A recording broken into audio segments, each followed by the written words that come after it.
Hai kelas, hari ini kita akan belajar tentang Project-Based Learning. Apa itu Project-Based Learning? Project-Based Learning adalah model pembelajaran yang mengorganisasi kelas dalam sebuah proyek.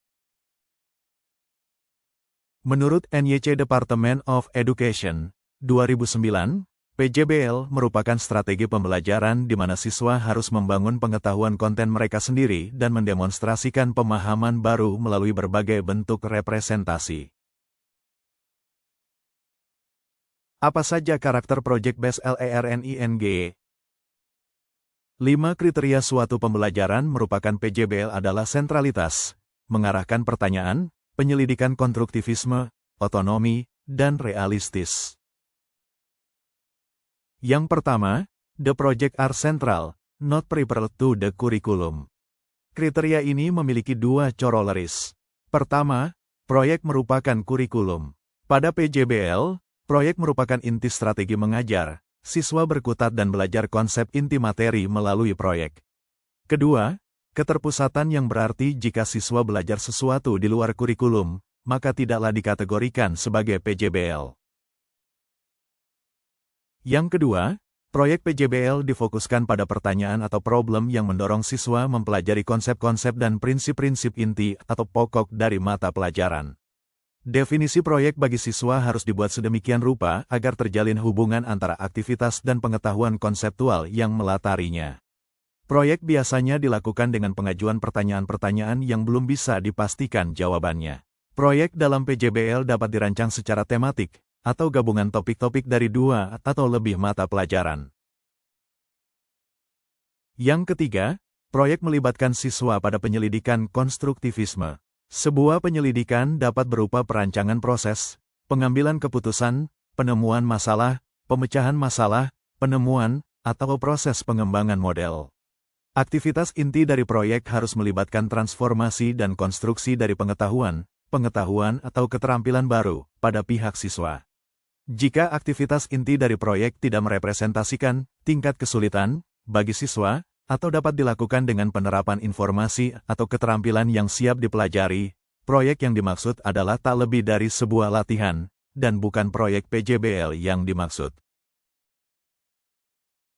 Yang keempat, proyek melibatkan siswa pada penyelidikan konstruktivisme. Sebuah penyelidikan dapat berupa perancangan proses, pengambilan keputusan, penemuan masalah, pemecahan masalah, penemuan, atau proses pengembangan model. Aktivitas inti dari proyek harus melibatkan transformasi dan konstruksi dari pengetahuan atau keterampilan baru pada pihak siswa. Jika aktivitas inti dari proyek tidak merepresentasikan tingkat kesulitan bagi siswa, atau dapat dilakukan dengan penerapan informasi atau keterampilan yang siap dipelajari, proyek yang dimaksud adalah tak lebih dari sebuah latihan, dan bukan proyek PJBL yang dimaksud. Yang kelima, yaitu inti proyek bukanlah berpusat pada guru, berupa teks aturan atau sudah dalam bentuk paket tugas. Misalkan tugas laboratorium dan buklet pembelajaran bukanlah contoh PJBL. PJBL lebih mengutamakan kemandirian, pilihan, waktu kerja yang tidak bersifat kaku, dan tanggung jawab siswa daripada proyek tradisional dan pembelajaran tradisional. Yang keenam, proyek adalah realistis. Karakteristik proyek memberikan keotentikan pada siswa. Karakteristik ini boleh jadi meliputi topik, tugas, peranan yang dimainkan siswa, konteks di mana kerja proyek dilakukan, produk yang dihasilkan, atau kriteria di mana produk-produk atau unjuk kerja dinilai.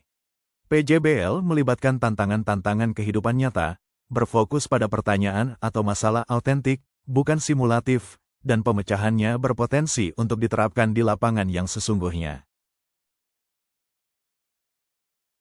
Tahapan PJBL dikembangkan oleh 2 ahli, The George Lucas Education Foundation dan Doplet. Sintaks PJBL, Kemdikbud, 2014, halaman 34, yaitu Fase 1, penentuan pertanyaan mendasar. Fase 2, menyusun perencanaan proyek. Fase 3, menyusun jadwal. Fase 4, memantau siswa dan kemajuan proyek. Fase 5, penilaian hasil. Fase 6, evaluasi pengalaman. Fase 1, Pembelajaran dimulai dengan pertanyaan esensial, yaitu pertanyaan yang dapat memberi penugasan siswa dalam melakukan suatu aktivitas. Pertanyaan disusun dengan mengambil topik yang sesuai dengan realitas dunia nyata dan dimulai dengan sebuah investigasi mendalam. Pertanyaan yang disusun hendaknya tidak mudah untuk dijawab dan dapat mengarahkan siswa untuk membuat proyek. Pertanyaan seperti itu pada umumnya bersifat terbuka, divergen, provokatif, menantang, membutuhkan keterampilan berpikir tingkat tinggi, high order thinking, dan terkait dengan kehidupan siswa. Guru berusaha agar topik yang diangkat relevan untuk para siswa. Fase 2, perencanaan dilakukan secara kolaboratif antara guru dan siswa.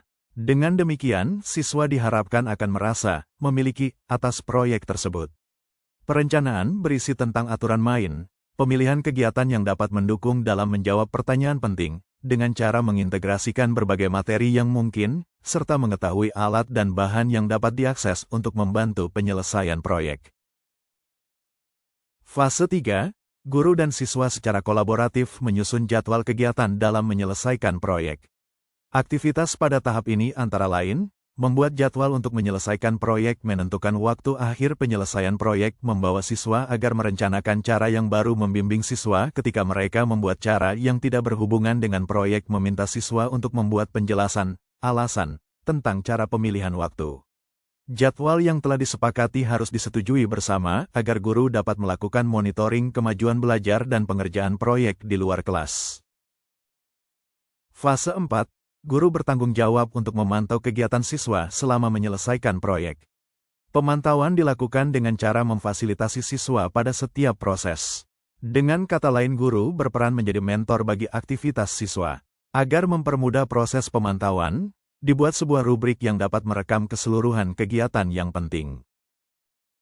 Fase 5, penilaian dilakukan untuk membantu guru dalam mengukur ketercapaian standar kompetensi, berperan dalam mengevaluasi kemajuan masing-masing siswa, memberi umpan balik tentang tingkat pemahaman yang sudah dicapai siswa, membantu guru dalam menyusun strategi pembelajaran berikutnya. Fase 6, pada akhir proses pembelajaran, guru dan siswa melakukan refleksi terhadap kegiatan dan hasil proyek yang sudah dijalankan.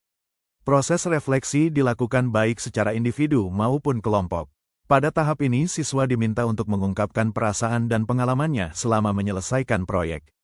Guru dan siswa mengembangkan diskusi dalam rangka memperbaiki kinerja selama proses pembelajaran, sehingga pada akhirnya ditemukan suatu temuan baru, new inquiry, untuk menjawab permasalahan yang diajukan pada tahap pertama pembelajaran.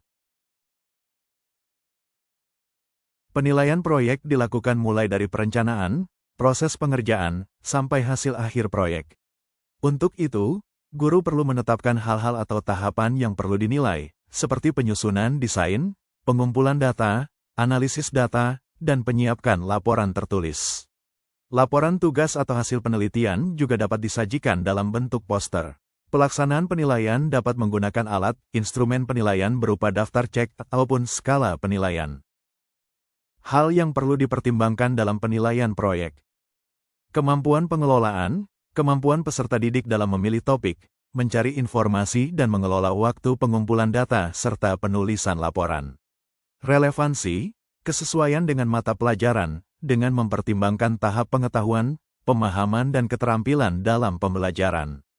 Keaslian, proyek yang dilakukan peserta didik harus merupakan hasil karyanya, dengan mempertimbangkan kontribusi guru berupa petunjuk dan dukungan terhadap proyek peserta didik.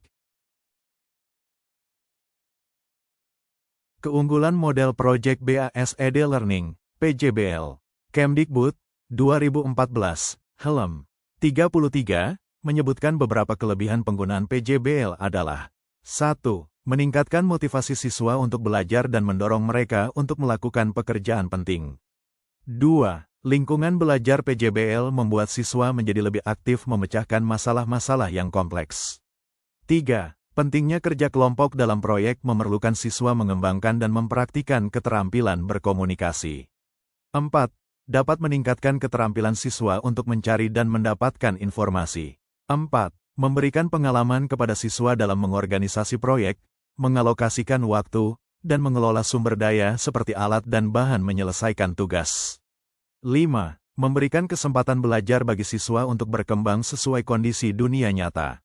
6. Meningkatkan kemampuan berpikir. 7. Membuat suasana belajar menjadi menyenangkan. Keterbatasan PJBL. 1. Memerlukan banyak waktu untuk menyelesaikan masalah. 2. Membutuhkan biaya yang cukup banyak. 3. Banyak instruktur yang merasa nyaman dengan kelas tradisional, di mana instruktur memegang peran utama di kelas. 4. Banyaknya peralatan yang harus disediakan. 5. Peserta didik yang memiliki kelemahan dalam percobaan dan pengumpulan informasi akan mengalami kesulitan. 6. Ada kemungkinan peserta didik yang kurang aktif dalam kerja kelompok. Ketika topik yang diberikan kepada masing-masing kelompok berbeda, dikhawatirkan peserta didik tidak bisa memahami topik secara keseluruhan.